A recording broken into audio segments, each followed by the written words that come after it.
Time travel নিয়ে তো আপনারা অনেক সিনেমাই দেখেছেন, কিন্তু ভাবুন তো যদি এমন হয় আপনি নিজেই নিজের মা, নিজেই নিজের বাবা, নিজেই নিজের প্রেমিক, আর যে ভিলেনকে আপনি সারা জীবন ধরে খুঁজছেন সে আর অন্য কেউ নয়, আপনি নিজেই।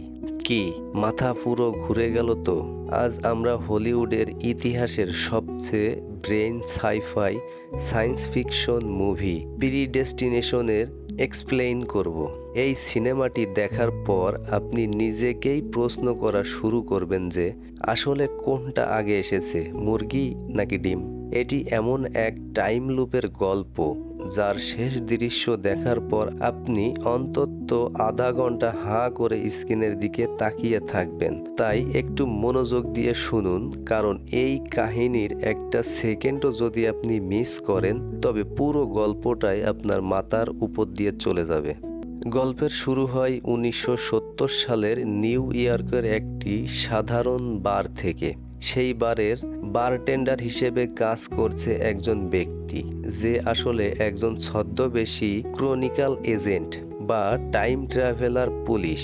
তার মূল মিশন হলো ইতিহাসের এক ভয়ঙ্কর টেরোরিস্ট ফিজল বোম্বারকে আটকানো, যে নিউ ইয়র্কের একটা বোমা বিস্ফোরণ ঘটিয়ে একসাথে প্রায় 11,000 মানুষকে মেরে ফেলতে চায়। একদিন রাতে সেইবারে জন নামের একজন যুবক আসে। জন পেশায় একজন লেখক যে ছদ্মনামে মেয়েদের ম্যাগাজিনে গল্প লেখে। কথার ছলে জন বারটেন্ডারকে বলে, আমার জীবনের গল্প যদি আপনি শোনেন তবে পৃথিবীর সব গল্প ফ্যাকাশে হয়ে যাবে। বারটেন্ডার হেসে বলে, ঠিক আছে, তুমি যদি আমাকে একটা ভালো গল্প শোনাতে পারো তবে তোমাকে এক বোতল দামি ড্রিঙ্কস ফ্রিতে দেব। জন তখন তার জীবনের গল্প বলা শুরু করে, আর এখান থেকেই শুরু হয় কাহিনীর প্রথম বড় ধাক্কা। জন জানায় যে সে জন্মগতভাবে কোনো ছেলে ছিল না, সে আসলে একজন মেয়ে ছিল। তার আগের নাম ছিল জেন। জেন ছিল একজন অনাথ শিশু যাকে 1945 সালে একটি অনাথ আশ্রমের সামনে কেউ ফেলে রেখে গিয়েছিল। ছোটবেলা থেকেই জেন অন্য সব মেয়েদের চেয়ে আলাদা ছিল। সে ছিল অত্যন্ত বুদ্ধিমান এবং শারীরিকভাবে অনেক বেশি শক্তিশালী। 1963 সালে জেনের বয়স যখন 18 বছর, তখন স্পেস কর্পোরেশন নামের একটি রহস্যময় সরকারি সংস্থা তাকে মহাকাশচারী হওয়ার জন্য সিলেক্ট করে। কিন্তু দুর্ভাগ্যবশত একদিন অন্য এক মেয়ের সাথে মারামারি করার কারণে জেনকে সেই সংস্থা থেকে বের করে দেওয়া হয়। চাকরি হারিয়ে জেন যখন সম্পূর্ণ একা আর ডিপ্রেসড, ঠিক তখনই তার জীবনে আসে এক রহস্যময় পুরুষ। জেন তার প্রেমে পড়ে যায়। জীবনের প্রথম জেন কারোর মধ্যে নিজের ভালোবাসা খুঁজে পায়, কিন্তু তাদের এই প্রেম বেশি দিন টেকেনি। জেন যখন গর্ভবতী হয়ে পড়ে তখন সেই রহস্যময় প্রেমিক তাকে না জানিয়ে হঠাৎ একদিন কোথাও নিখোঁজ হয়ে যায়। এখানেই জেনের উপর একের পর এক বিপদের পাহাড় ভেঙে পড়ে। জেন যখন হাসপাতালে একটি ফুটফুটে কন্যা সন্তানের জন্ম দেয়, ডাক্তাররা তখন তাকে ওআরএ নিয়ে এক ভয়ঙ্কর সত্য জানান। ডাক্তার বলেন, জেন, সিজারিয়ান অপারেশনের সময় আমরা জানতে পেরেছি যে তোমার শরীরের ভিতরে পুরুষ এবং নারী উভয়ই যৌনাঙ্গই উপস্থিত ছিল, কিন্তু প্রসবের সময় ভিতরের কিছু জটিলতার কারণে তোমার নারীর অঙ্গটি চিরতরে নষ্ট হয়ে গেছে। তোমাকে বাঁচানোর জন্য আমরা তোমার শরীরকে সম্পূর্ণ পুরুষে রূপান্তর করতে বাধ্য হয়েছি। ভাবুন একবার, একটা মেয়ে যে মাত্র মা হলো সে এক রাতের মধ্যেই ছেলে হয়ে গেল। কিন্তু জেনের কপাল এতটাও ভালো ছিল না। সে পুরুষ হওয়ার ধাক্কা সামলানোর আগেই একদিন রাতে হাসপাতাল থেকে কেউ একজন তার সদ্যজাত কন্যা সন্তানকে চুরি করে নিয়ে চলে যায়। সব হারিয়ে জেন নিজের নাম বদলে রাখে জন এবং জীবন ধারণের জন্য ম্যাগাজিনে গল্প লেখা শুরু করে। জনের এই পুরো দুঃখের কাহিনী শোনার পর বারটেন্ডারও তাকে বলে, আমি তোমাকে সেই সুযোগ দিতে পারি যার মাধ্যমে তুমি তোমার জীবন ধ্বংস করা সেই পুরনো প্রেমিকের উপর প্রতিশোধ নিতে পারবে। আমি তোমাকে অতীতে নিয়ে যাব, তুমি তাকে খুন করে ফেলবে। জন বারটেন্ডারের কথা বিশ্বাস করতে পারে না। তখন বারটেন্ডার তাকে বারের নিচে একটা গোপন রুমে নিয়ে যায়। সেখানে সে তার ব্রিফকেসটি খোলে। এটি কোনো সাধারণ ব্রিফকেস নয়, এটি হলো একটি টাইম মেশিন। বারটেন্ডার জনকে নিয়ে 1963 সালের সেই দিনে ফিরে যায় যেদিন জনের সাথে তার সেই রহস্যময় প্রেমিকের দেখা হয়েছিল। বারটেন্ডারের প্ল্যান ছিল জন তার প্রেমিককে খুঁজে বের করে খুন করবে। জন পার্কের এক কোণায় লুকিয়ে অপেক্ষা করতে থাকে। ঠিক তখনই 19 বছরের তরুণী জেন সেই পার্ক দিয়ে হেঁটে যাচ্ছিল এবং হুট করে একজনের সাথে ধাক্কা খেয়ে পড়ে যায়। জন যখন সেই জেনকে তুলতে যায় এবং তার চোখের দিকে তাকায়, তখন সে স্তব্ধ হয়ে যায়, কারণ জেনের সেই রহস্যময় প্রেমিক অন্য কেউ নয়, সে হলো এই বর্তমানের জন নিজেই।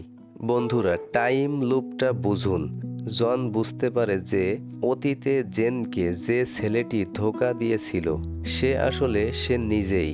জন জেনকে নিজের চেয়েও বেশি ভালোবাসতো, কারণ জেন আসলে তারই অতীত রূপ। তারা দুজনে প্রেম করতে শুরু করে এবং জেন গর্ভবতী হয়। এদিকে বারটেন্ডার জেন আর জনের এই মিলন নিশ্চিত করার পর টাইম ট্রাভেল করে আরও 9 বছর পিছিয়ে 1970 সালে চলে যায়, কারণ তাকে তার মূল মিশন অর্থাৎ ফিজল বোম্বারকে ধরতে হবে।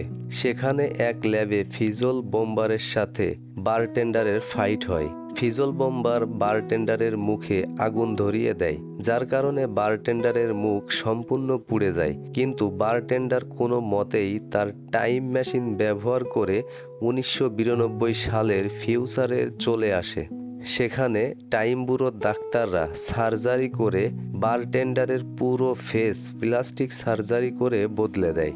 সার্জারির পর আয়নায় যখন বারটেন্ডার নিজের নতুন মুখ দেখে, আমরা তখন আর একটা ধাক্কা খাই, কারণ প্লাস্টিক সার্জারির পর বারটেন্ডারের যে মুখটি তৈরি হয় সেটি হলো আমাদের এই কাহিনীর শুরুর বারটেন্ডারের মুখ। প্লাস্টিক সার্জারি শেষ হওয়ার পর এই নতুন বারটেন্ডারকে তার জীবনের শেষ মিশন দেওয়া হয়। তাকে বলা হয় 1970 সালের বারে গিয়ে জনের সাথে দেখা করতে, অর্থাৎ সিনেমাটি যেখানে শুরু হয়েছিল সেটি আসলে বারটেন্ডারের জীবনের শেষ মিশন ছিল।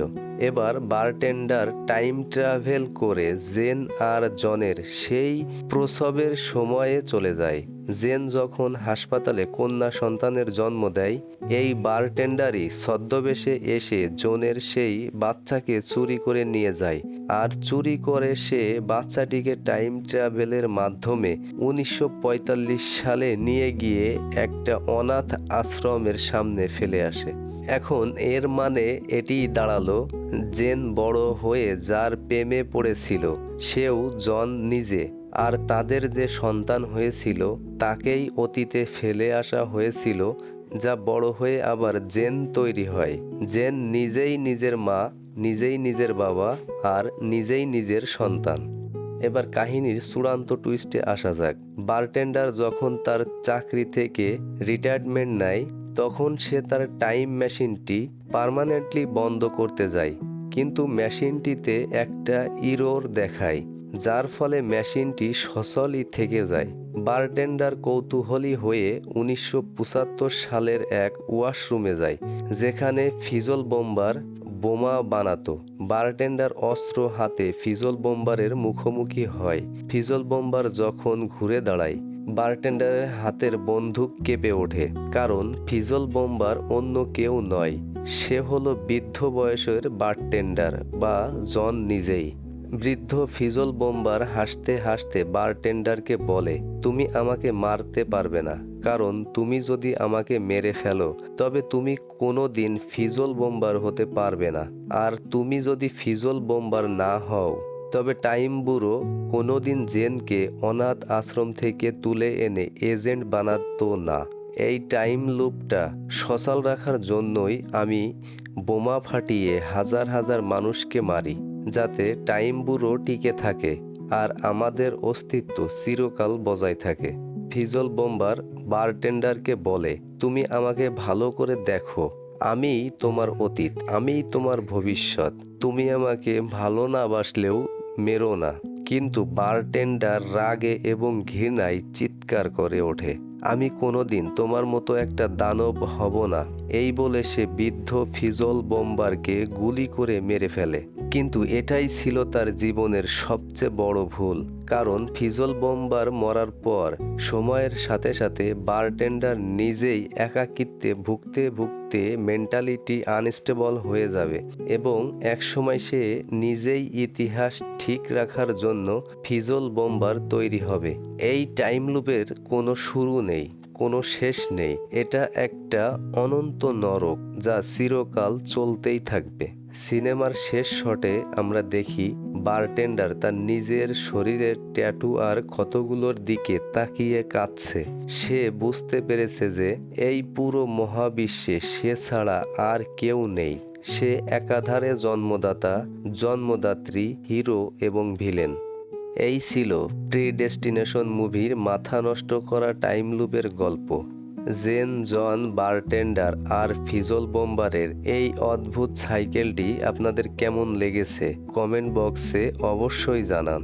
ভিডিওটি ভালো লাগলে লাইক করুন, বন্ধুদের সাথে শেয়ার করুন যারা টাইম ট্রাভেল মুভি দেখতে পছন্দ করে। আর এমন সব জটিল সিনেমার সহজ বাংলা এক্সপ্লেনেশন দেখতে আমাদের চ্যানেলটি এখনই সাবস্ক্রাইব করে পাশে থাকা বেল আইকনটি অন করে দিন। দেখা হচ্ছে পরের কোনো ধামাকা ভিডিওতে।